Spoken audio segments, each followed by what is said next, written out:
जय माँ गंधर्पुर वासिनी। सतगुरुदेव एवं गुरु माँ के श्री चरणों में पुत्र का कोटि कोटि नमन। मानव जीवन में जब हम भक्ति के मार्ग पर आगे बढ़ते हैं तो साधक क्या होता है, उपासक क्या होता है, ये प्रश्न भी जरूर आता है। आज हम जानेंगे साधक और उपासक में क्या अंतर होता है। भक्तजनों,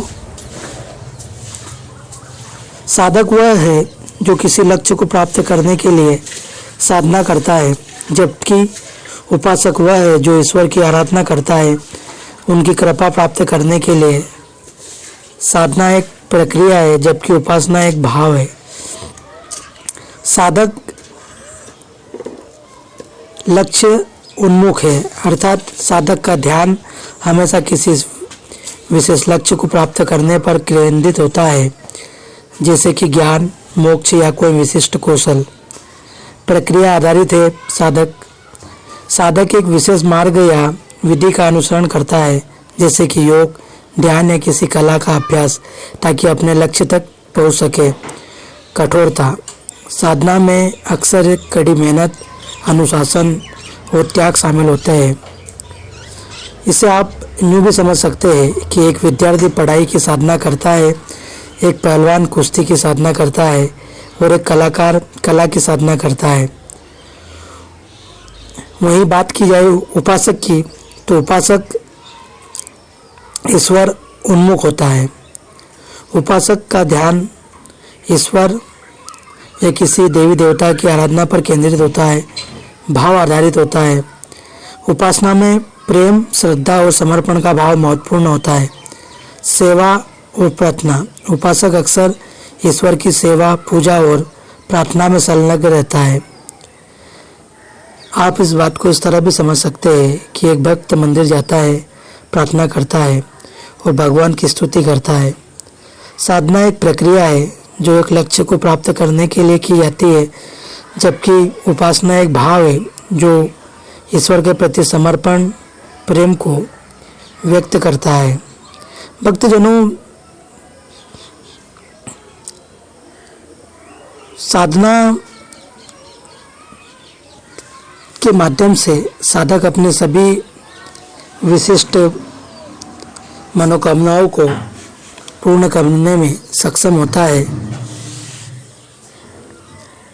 साधना एक संकल्पबद्ध क्रम है जिसके माध्यम से साधक गुरुमुखी होकर के साधना आराधना करता है और अपने लक्ष्य को प्राप्त करता है।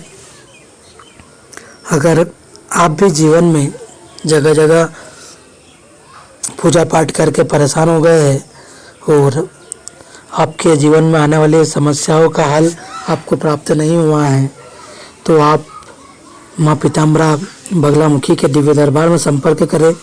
अगर माँ आपको चुनती है तो निश्चित ही आपको माँ की साधना का दिव्य रहस्य प्रदान किया जाएगा एवं आप भी स्वयं भी एक श्रेष्ठ साधक बनकर, गुरुमुखी होकर के श्रेष्ठ साधक बनकर अपने जीवन में आने वाली सभी समस्याओं का समाधान स्वयं ही कर पाएंगे। आपको दूसरों के भरोसे पर रहने की कोई ज़रूरत नहीं है, क्योंकि जीवन बहुत बड़ा है। यहाँ पल पल किसी न किसी प्रकार की समस्याएं हमारे जीवन में आती ही रहती है, चाहे शत्रुओं की बाधा हो, नकारात्मक ऊर्जाओं का प्रकोप हो, या किया कराया हो, या शत्रुओं की कुदृष्टि हो, कर्ज का प्रयोग, कर्ज नाशक हम हवन करवाते, पूजा पाठ करवाते, लेकिन फिर भी हमारी परिस्थितियाँ वहीं के वहीं हैं। तो उसके बहुत सारे कारण हो सकते हैं। हमें उनका विश्लेषण करना होगा कि जीवन में जो समस्या आ रही है उसका मूल कारण क्या है। अगर आप भी आपके जीवन में आने वाली समस्याओं का समाधान पाना चाहते हैं तो गुरुमुखी होकर के माँ की साधना आराधना करें। जीवन में बदलाव चाहते हैं तो साधना से उपयुक्त कोई सा मार्ग नहीं है। साधक अपनी परिस्थितियों को बदलने में सक्षम होता है, जबकि उपासक सिर्फ पूजा पाठ तक ही सीमित रहता है। इसीलिए जीवन में साधना की तरफ आगे बढ़े, साधक बने और अपने जीवन में परिवर्तन लाए। जय माँ बगलामुखी, जय श्री महाकाल।